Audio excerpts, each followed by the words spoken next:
오늘 말씀 보실까요?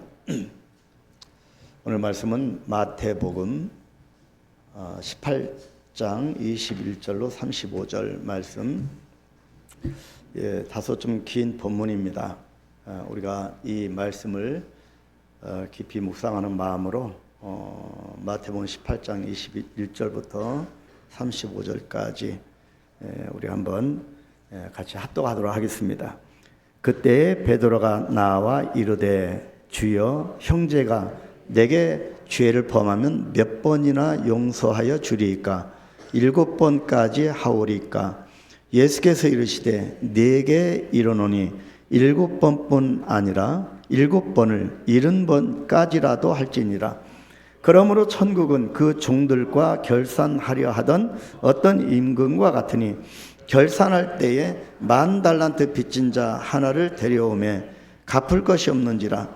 주인이 명하여 그 몸과 아내와 자식들과 모든 소유를 다 팔아 갚게 하라 하니 그 종이 엎드려 절하며 이르되 내게 참으소서, 다 갚으리이다 하거늘 그 종의 주인이 불쌍히 여겨 놓아 보내며 그 빚을 탕감하여 주었더니 그 종이 나가서 자기에게 100데나리온 빚진 동료 한 사람을 만나 붙들어 목을 잡고 이르되 빚을 갚으라 하매 그 동료가 엎드려 간구하여 이르되 나에게 참아 주소서, 갚으리이다 하되 허락하지 아니하고 이에 가서 그가 빚을 갚도록 옥에 가두거늘 그 동료들이 그것을 보고 몹시 딱하게 여겨 주인에게 가서 그 일을 다 알리니 이에 주인이 그를 불러다가 말하되 악한 종아, 네가 빌기에 내가 네 빚을 전부 탕감하여 주었거늘 내가 너를 불쌍히 여김과 같이 너도 내 동료를 불쌍히 여김이 마땅하지 아니하냐 하고 주인이 노하여 그 빚을 다 갚도록 그를 옥졸들에게 넘기니라. 너희가 각각 마음으로부터 형제를 용서하지 아니하면 나의 하늘 아버지께서도 너희에게 이와 같이 하시리라. 아멘. 아멘. 요즘 새벽 기도를 매일매일 또 하고 수요일 로마서를 또 묵상을 하고 금요 기도회를 통해서 기도와 또 말씀을 또 묵상하고 주일 오전 오후 예배 설교를 또 준비하면서 이 묵상을 하면서 설교가 참 어려운 것이구나. 왜냐하면 설교자는 그 말로 선포하는 그 말씀대로 살아내야 하기 때문입니다. 그렇기 때문에 이 설교가 참 어렵구나. 삶으로 실천되어지는 그런 설교가 되어야 하지 않겠는가라고 묵상하면서 과연 주님께서 보실 때 우리 한강교회를 어떻게 보실까? 또 저와 같이 동역하는 주님의 몸된 교회를 섬기는 이 교회를 또 성도 여러분들을 주님은 어떻게 보실까? 그리고 두 번째는 우리 한강교회 처음으로 오신 분들이 보시기에 우리 한강교회가 또 저와 여러분의 모습이 어떻게 보일까? 이 시대에는 정말 갈급해하는 분들이 많습니다. 심령이 곤고하고 갈 바를 알지 못하는 영혼들이 참 많습니다. 그런 영혼들에게 우리 한강교회는 갈 길을 밝혀주는 그런 교회일까? 또 우리 모습은 새로 온 그 갈급한 영혼들에게 정말 우리가 따뜻하게 주님의 사랑과 십자가의 진리로 저들을 품어주는 사람일까? 한강교회는 어떤 교회일까?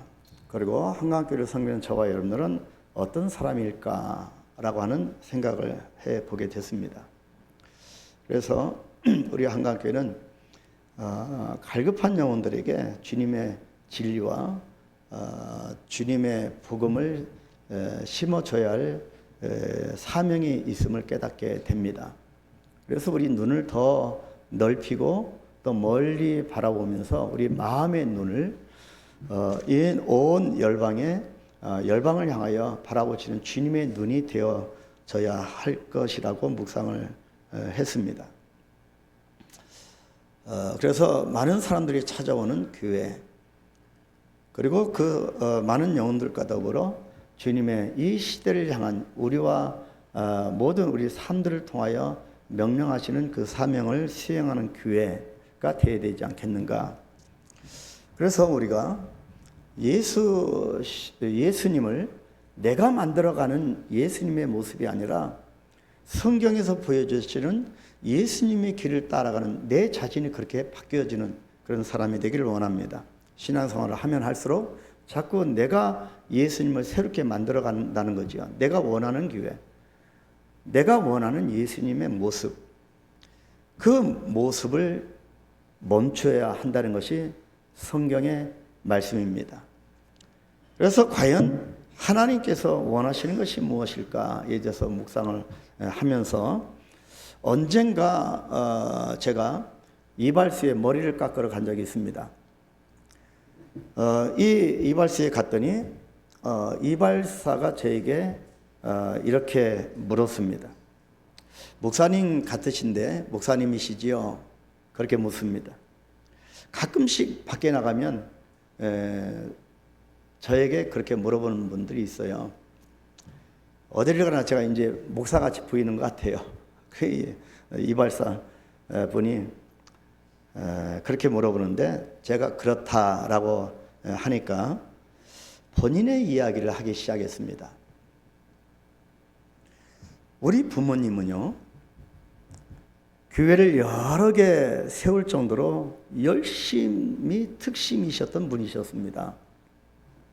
그런데 형제 중 한 명이 교회 차를 타고 가다가 교통사고로 세상을 떠나고 말았습니다. 그리고 얼마 후에는 또 다른 자녀도 교통사고로 세상을 떠나게 됐습니다.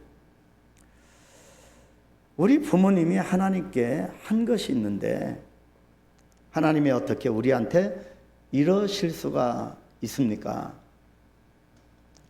하나님을 원망합니다. 이 마음이 떠나질 않습니다. 목사님들도 싫습니다. 교회도 싫고. 근데 장례식장에 왔던 한 교인이 고난에는 다 이유가 있을 거야 라고 위로하는데 하나도 이유도 안 되고 그 말 자체가 너무 싫었습니다. 왜냐하면 위로하던 그 교인 자녀는 그 사고 속에서 살아났다고 합니다. 그래서 그런 말도 싫다면서 상처를 받은 마음을 저에게 쏟아냈습니다. 지금 형제들 모두가 교회에 안 다닙니다. 목사님이니까 뭐라고 해줄 말씀이 없으십니까? 제 머리를 깎으면서 이렇게 하는데 저는 은근히 걱정이 되기 시작했어요. 머리를 이분이 온전히 깎아낼 수 있을까? 이런 원망 가운데 제 뒷덜미를 좀 상처내지 않을까? 참 안타까웠습니다.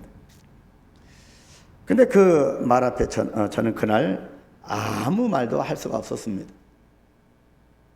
이야기를 나누고 여러 날 동안 그분 생각이 떠나질 않았습니다.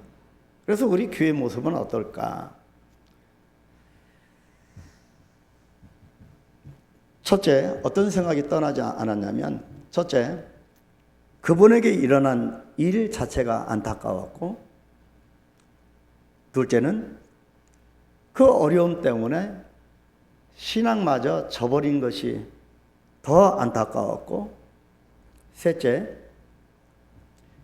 그분이 상처받은 마음을 간직한 채 마음에 이 응어리를 안고 그런 사람으로 살고 있는 것이 가장 안타까웠습니다.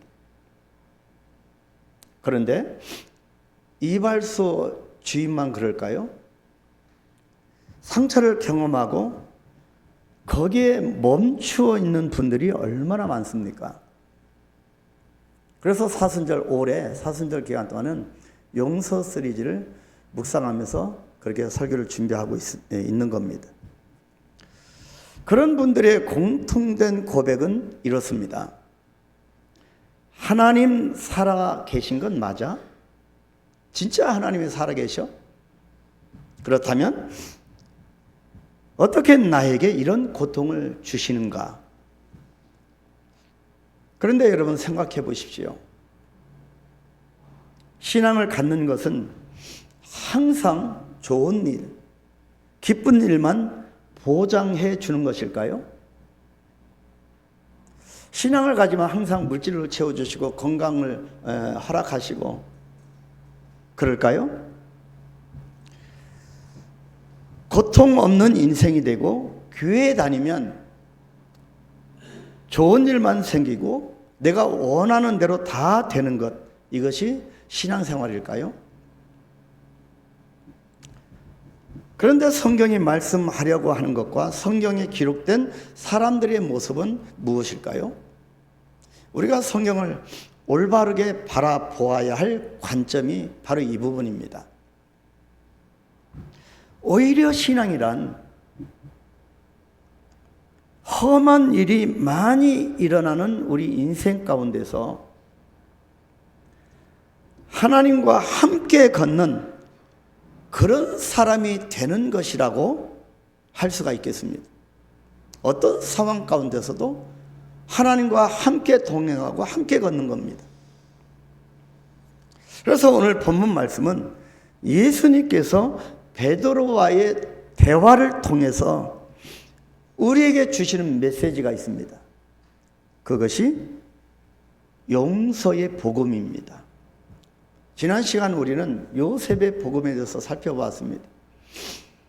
바로 하나님의 언약과 우리 인생의 이 간극 속에서 살아갈 때 끊임없는 하나님이 함께하는데 불구하고 끊임없는 분노와 혈기와 이 모든 이 영적으로 볼 때도 좋지 않은 이 악한 그런 생각들이 우리를 떠나지 않는 이 간극 속에서 살아갈 때 무엇이 해결되지 않고 있는가? 우리 교회 안에 잠재되어 있는 그것이 무엇일까? 해결되지 않는 그것이 무엇일까? 또 내 인생 가운데 아직도 해결되지 않는 것이 무엇일까? 바로 오늘 예수님과 베드로의 대화를 통해서 그것을 해결받게 되기를 축복합니다. 그것이 용서의 복음입니다. 먼저 첫 번째 모습은 용서의 삶이 없는 사람입니다. 베드로가 예수께 와서 묻습니다. 본문 21절이지요.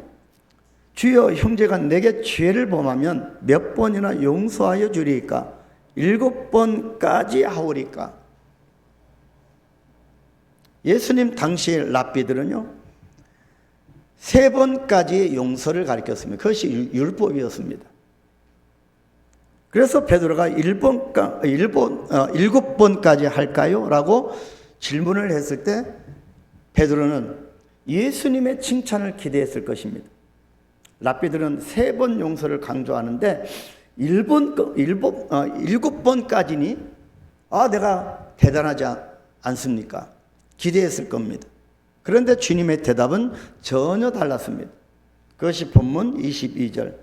7번뿐 아니라 7번을 70번까지라도 할지니라. 7번을 70번, 그럼 몇 번입니까? 490번입니다. 3번, 율법의 랍비들에게 3번 용서도 대단한데 490번 용서를 말씀합니다. 예수님은 왜 7번을 70번까지라고 말씀하실까요? 이것은 용서의 횟수를 말하는 것이 아닙니다. 그런데 우리는 내 마음에 들지 않는 다른 사람을 자꾸 정죄합니다. 저 사람 못된 사람, 악한 사람. 다시 말씀드리지만 어떤 하나님의 사람들을 우리가 정죄할 권한은 우리가 없습니다.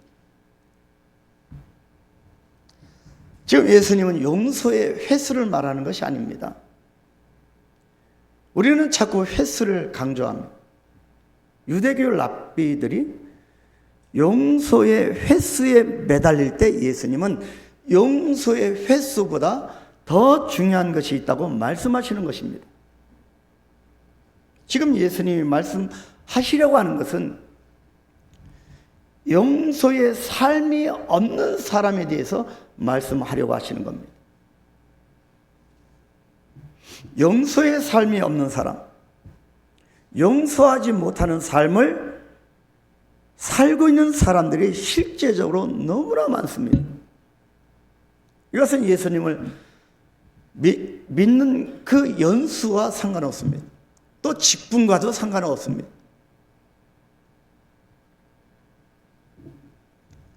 교회 안에도 예외는 아닙니다. 그 사람을 이해할 수가 없고 나에게 상처를 준 그 사람을 도저히 용서할 수 없다고 말씀한 분들을 종종 봅니다. 그런데 저는 그런 소리를 들을 때마다 오히려 그분의 삶을 봅니다. 용서하지 못하는 것보다도 더 중요한 것은 용서하지 못하는 사람의 삶의 모습이기 때문입니다. 금요기도회 때든가요? 수요일날이든가요? 상처를 줘서 사람과 그 사람을 용서하지 못하는 누가 더 손해일까요? 용서하지 못하는 사람이 손해입니다. 용서하지 못하는 사람의 삶은 어떻게 될까요? 사울과 다윗의 이야기는 용서의 이야기입니다. 이 성경이 강조하는 것은 용서의 이야기입니다. 어느 날 사울은 백성들이 하는 노래를 듣게 됩니다. 사울이 죽인 자는 천천히요, 다윗이 죽인 자는 만만이로다. 자기가 왕인데 이 어린 다윗을 향하여 백성들이 그렇게 노래하는 겁니다. 그 소리를 들은 날부터 사울은 잠을 못 자는 거죠. 다윗을 미워하기 시작했고 어떻게 보면 다윗을 죽일까 궁리하기 시작했습니다. 그래서 그 악한 감정에서 떠나질 못했습니다. 정말 안타깝게도 사울은 나머지 자기 인생 대부분을 오직 다윗을 미워하면서 살아갑니다. 이스라엘의 첫 번째 왕 사울인데 이 백성들을 생각하는 것이 아니라 다윗을 죽이고 다윗에 대한 미운 감정으로 대부분 인생을 허비하고 그렇게 살아갑니다. 결국 사울이 어떻게 됩니까? 사울의 인생이 망가집니다. 이것이 용서의 삶이 없는 사람의 모습입니다. 참 안타깝습니다. 그런데 다윗은 다릅니다. 사울 왕을 미워하지 않습니다. 묵묵히 자신의 주어진 길을 걸어갑니다. 오히려 고난 속에서 다른 사람들의 고난까지도 진정한 목동으로 살아가는 사람이 됩니다. 예수님은 용서하지 못하는 사람의 삶에 대해서 말씀하십니다. 용서하지 못하는 사람은 도저히 내가 용서할 수 없어. 그렇게 말하는 용서할 수 없는 그 사람 때문에 괴롭고 거기에서 빠져나오지 못하는 겁니다. 그래서 그 감정 가운데 매몰돼서 그렇게 살아가고 믿음과 모든 것이 흔들려집니다. 그리스도인이라고는 정체성도 흔들려지고 내가 하나님의 유업을 받을 자라고 하는 것, 영원한 상속자라고 하는 것도 잃어버리고 살아갑니다. 여러분, 용서가 무엇입니까? 용서는 나에게 잘못한 누구를 그저 받아들이는 것이 아닙니다. 그 사람을 내가 이해해 주는 것도 아닙니다. 용서는 복수하고 싶고 분노의 감정에 매몰된 내 모습으로부터의 탈출입니다. 진정한 용서란 용서하지 못하는 삶을 나 스스로 내려놓는 것입니다. 그러므로 용서는 나의 일이지 상대방과 관계된 일이 아닙니다.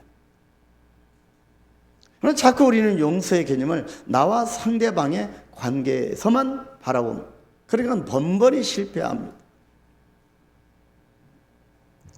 억지로 내가 용서했는데, 그래 오늘부터 내가 용서하마, 억지로 용서했는데 내가 내 자신과의 관계 정립도 안 됐는데 그냥 내가 억지로 용서했는데 다음에 그 상대방을 보니 또 끌어오르는 겁니다. 그 상대방을 보고 더 분노하는 분들을 종종 보게 됩니다. 억지로 용서했는데, 내가 용서했는데 어떻게 저럴 수가 있냐는 것입니다. 더 이상 저런 사람을 도저히 용서할 수가 없다고 말을 합니다. 분노의 마음을 내가 내려놓지 못해서입니다. 용서는 그렇기 때문에 상대방과의 문제가 아닙니다. 용서는 나와 내 자신과의 문제입니다. 내가 용서하지 못하는 삶에서 벗어날 것이냐 아니냐의 문제입니다. 상대방은 아무런 관계가 없습니다. 예수님이 상대방을 보고 죄된 이 영혼들을 보고 십자가에 지셨습니까? 그냥 상대방을 긍휼히 여기셔서 하나님의 섭리 가운데 십자가 지신 것입니다. 상대방을 보면 어떻게 용서의 마음이 들겠습니까? 용서는 용서할 수 없는 사람과의 문제가 아니기 때문입니다. 용서는 내가 나와 함께하는 사역입니다. 나와 또 다른 나와 함께하는 사역, 그것이 용서입니다. 지금 예수님은 본문을 통해서 이 말씀을 하고 계시는 겁니다. 그렇다면 두 번째 사람, 용서의 삶을 살아가는 사람입니다. 우리는 용서의 사람이 되어야 합니다. 사순절 기간 동안 십자가를 붙들면서 주여 나에게 사업 번창을 주옵소서, 나에게 건강을 주옵소서, 물론 중요한 기도 제목이지만 올해 사순절은 우리 교회적으로도 저와 여러분적으로도 정말 중요한 기간이라고 생각합니다. 하나님이 주시는 기회가 여러 번 있는데 이 기회를 잡아야 할 어쩌면 마지막 기회일지도 모릅니다. 우리 한강교회가 서로 반목을 내려놓고 정말 하나님이 주시는 변화의 생명력이 넘치는 교회로 탈바꿈하기 위해서는 바로 이 부분, 바로 내 자신을 바라보는 겁니다. 몇 번씩 용서해야 합니까? 3-4번이라고 하는 말이 있죠. 우리가 3-4번. 흔히 부모가 자녀들에게 엄포를 놓습니다. 내가 1번, 2번은 봐주지만 3번째는 용서하지 않겠다고 으름장을 놓곤 합니다. 율법에서도 3번 용서를 정해놓았습니다. 3번 용서는 여러분 유대인들이 잘못 이해하고 잘못 적용한 겁니다. 3번 용서는 용서의 삶이 없는 인간이 그 인간의 연약함을 막으시려고 하는 하나님의 방법인 겁니다. 얼마나 인간의 약함이 큰지 최소한의 횟수 3번을 정해놓은 겁니다. 최소한 3번까지는 용서하라고 하심으로써 쉽게, 너무나도 쉽게 복수하는 인간의 악함을 막으시려고 하는 것이었습니다. 근데 혹자는 그 한 번도 용서가 안 되는 사람도 있습니다. 그렇기 때문에 이것은 최소한의 규정입니다. 도무지 한 번도 용서하지 않으려고 하는 인간의 악함을 하나님이 아셨기 때문입니다. 지금 이 메시지를 저희 입술이 아닌 하나님의 메시지로 듣는다면 여러분 누가 떠오르십니까? 그런데 유대인들은 그 율법을 어떻게 사용했습니까?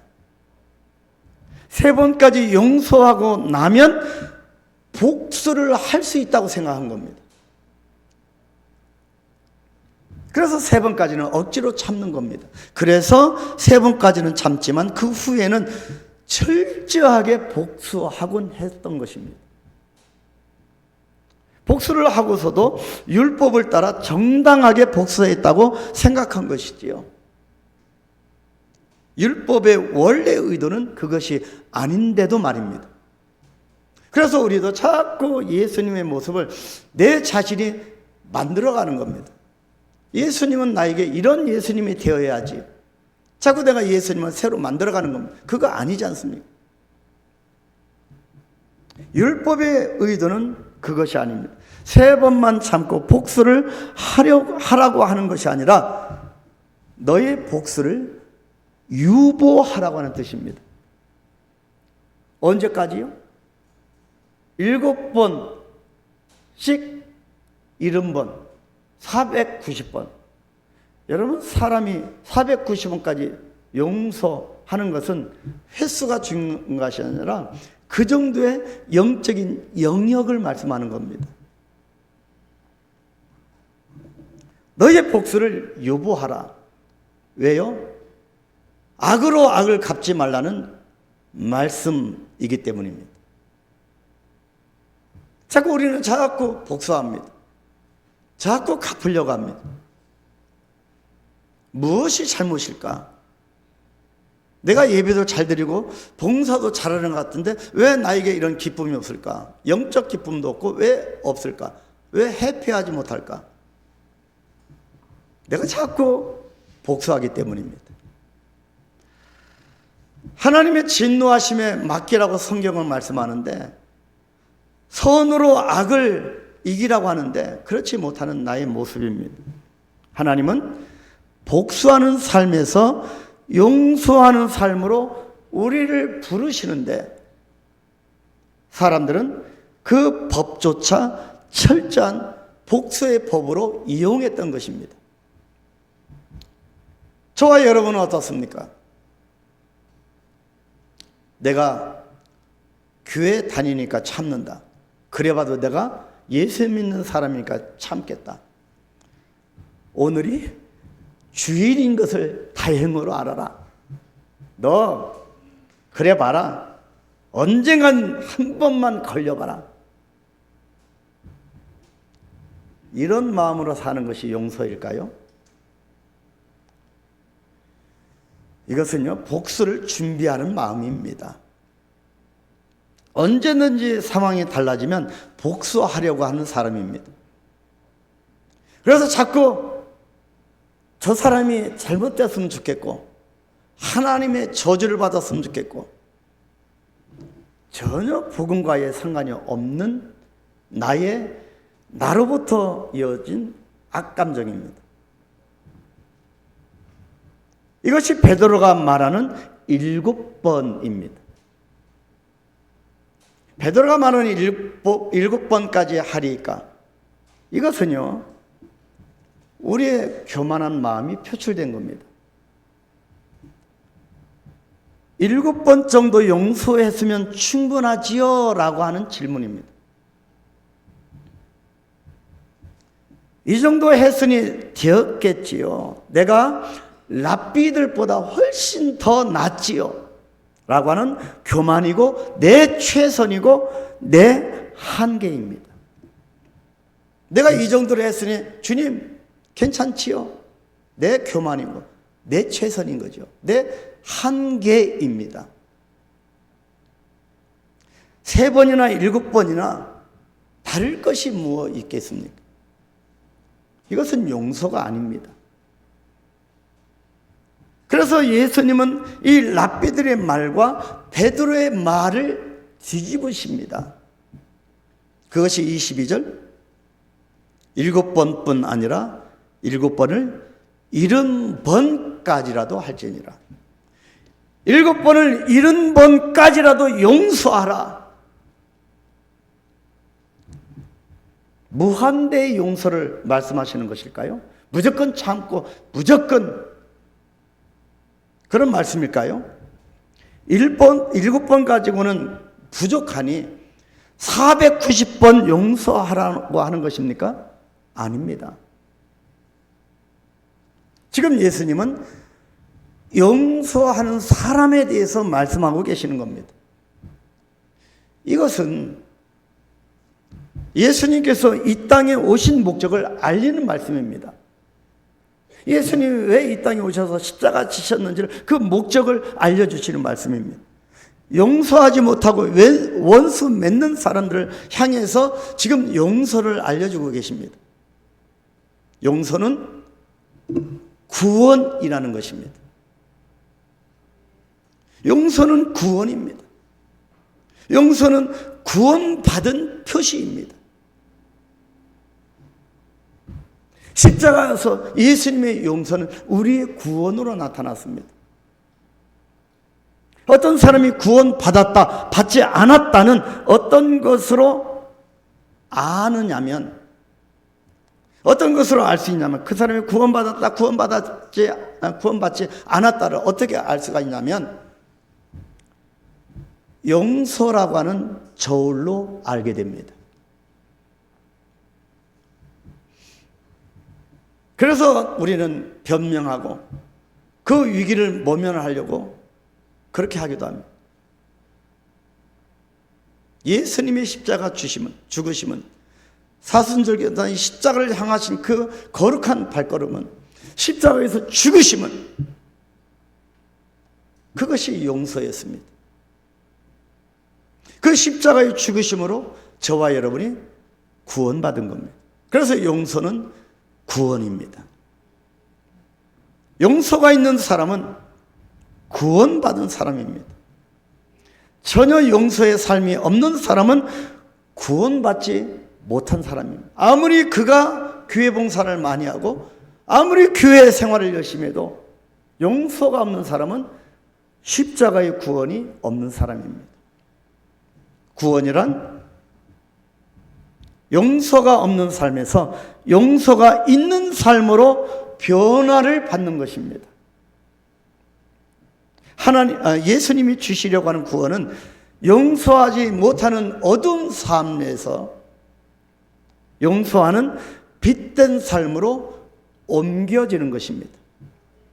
예수 믿는 것은 사탄의 흑암의 세력 안에 있는 그런 사람에서 빛된 영역, 주님이 통치하는 영역으로 바뀌어지는 삶인 것입니다. 유치원 선생님이 아이에게 물었답니다. 얼음이 녹으면 무엇이 되지요? 뭐가 될까요? 얼음이 녹으면 뭐가 될까요? 물.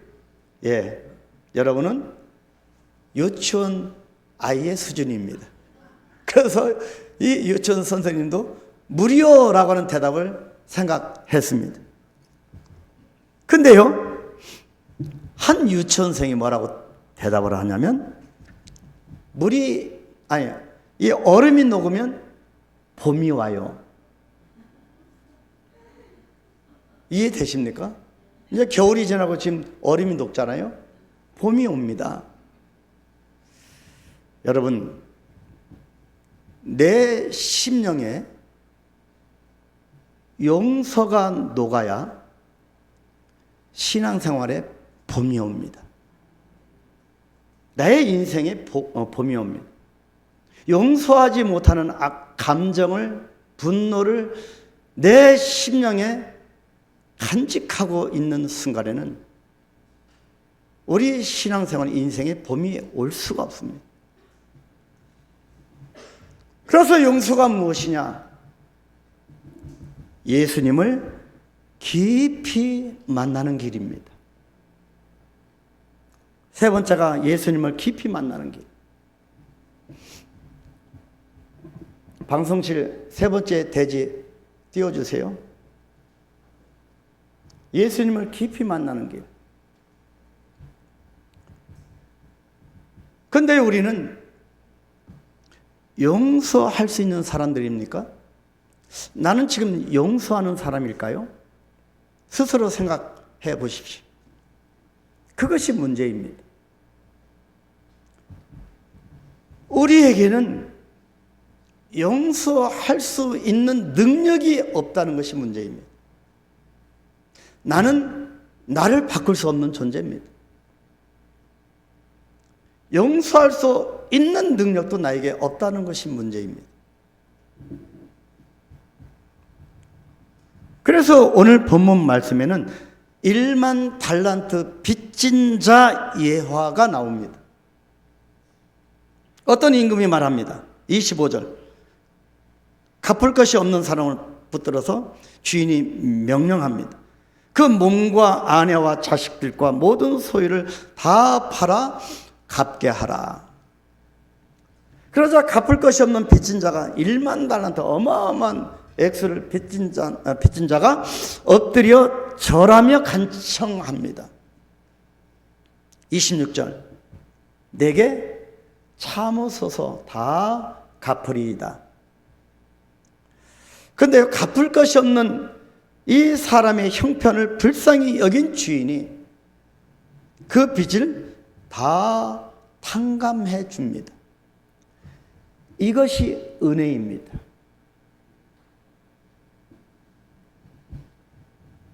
갚을 길 없는 내가 용서받았음이 은혜입니다. 본문 27절에 그 종의 주인이 불쌍히 여겨 놓아 보내며 그 빚을 탕감하여 주었더니, 탕감하여 주었다라고 끝나면 얼마나 좋겠습니까? 많은 탕감하여 주었더니 뭔가 여운을 남깁니다. 이 사람이 큰 용서를 받고 나서 길을 가다가 자신에게 꼴랑 100데나리온 빚진 자를 만났는데 그를 용서하지 않고 목을 조르며 결국에 감옥에 가둡니다. 그것이 본문 28절 30절 말씀이죠. 100데나리온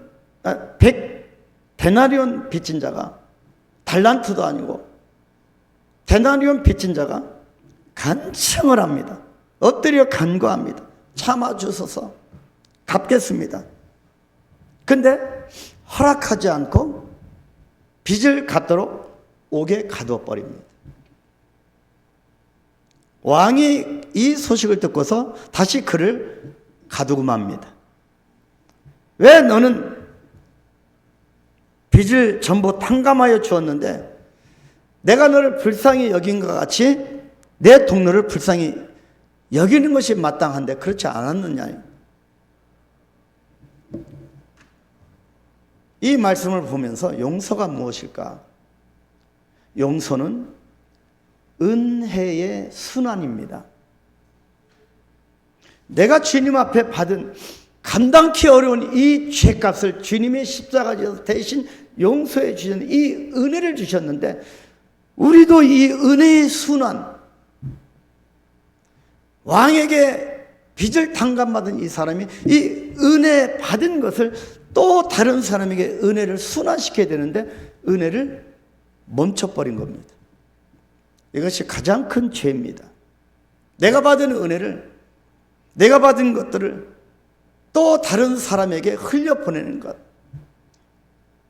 이것이 용서이고 이 용서는 은혜의 순환입니다.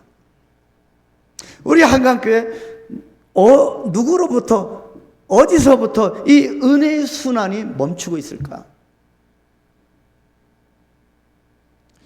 아무개라고 생각하지 마시기 바랍니다. 나로부터 시작되는 거지요.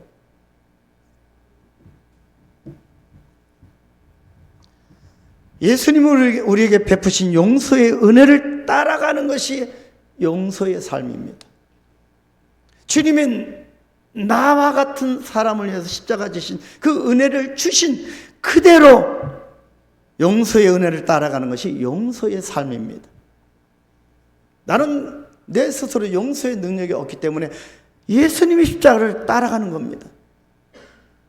우리는 용서할 수도 없고 그럴 능력도 없습니다. 그래서 용서의 삶은 우리의 능력으로 하는 것이 아닙니다. 내가 하려고 하면 번번이 실패합니다. 용서란 예수님께서 보여주신 것을 따라가기만 하면 됩니다. 용서는 예수님의 십자가를 붙들고 예수님을 깊이 만나는 길입니다. 1만 달란트 빚진 자의 비유를 통해서 주시는 용서의 정의가 마지막 절입니다. 본문 35절 다 같이 읽겠습니다. 너희가 각각 마음으로부터 형제를 용서하지 아니하면 나의 하늘 아버지께서도 너희에게 이와 같이 하시리라. 아멘. 나와 같이 너희도 용서하라는 겁니다. 또 본문 33절 내가 너를 불쌍히 여긴 것 같이 너도 내 동료를 불쌍히 여김이 마땅하지 않냐. 이 말씀은 나와 같이 너희도 용서하라는 것입니다. 더 줄이면 나와 같이 너도입니다. 임금이 한 것처럼 십자가 지신 주님이 한 것처럼 너도입니다. 자기 자신은 용서를 받았지만 용서하지 않는 삶을 살고 있지 않습니까, 여러분? 용서는 예수님과 함께 가는 길입니다. 용서는 예수님을 깊이 만나는 길입니다. 이것이 은혜입니다. 사순절에 나의 믿음이, 나의 삶이 화려하지 않아도 십자가 지신 주님을 따라가는 그런 삶이 되기를 축복합니다. 우리 사랑하는 성도 여러분, 십자가 위에서 예수님이 첫 번째 하신 말씀이 무엇인지 아시지요? 십자가에서 심한 고통 중에 하신 말씀, 커다란 대못이 살을 찢고 뼈를 뚫어서 나무에 박히는 말로 표현할 수 없는 고통의 순간에 가시면류관과 고문의 창끝이 날카로운 신경 세포들을 자극하면서 뼈의 마디마디가 어긋나고 아파서 비명을 지를 수밖에 없는 그 순간에,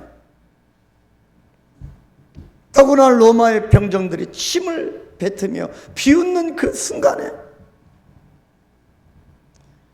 제자들은 배반하고 떠나고 홀로 십자가 지는 그 외로움 가운데, 그런 상황 가운데서 나온 말씀이 바로 용서를 위한 중보 기도였습니다. 누가복음 23장 34절 다 같이 예수님의 중보기도 같이 고백합니다. 아버지, 저들을 사하여 주옵소서. 자기들이 하는 것을 알지 못함이니이다. 이것이 용서의 복음입니다. 아버지, 저들을 사하여 주옵소서. 하나님 아버지 이름으로 용서의 삶을 살아가는 것. 아버지, 저들을 사하여 주옵소서. 이것이 용서의 복음입니다. 하나님은 이 복음을 저와 여러분에게 주셨습니다. 예수님의 복음은 용서의 복된 소식입니다. 저들이 하는 것을 알지 못하니 아버지여 용서하여 주옵소서. 그래서 용서는 상대방의 또 나의 연약함을 보는 눈입니다. 용서는 하나님을 바라보는 사람만이 할 수 있습니다. 내 안에 하나님의 은혜를 채우는 작업이 용서입니다.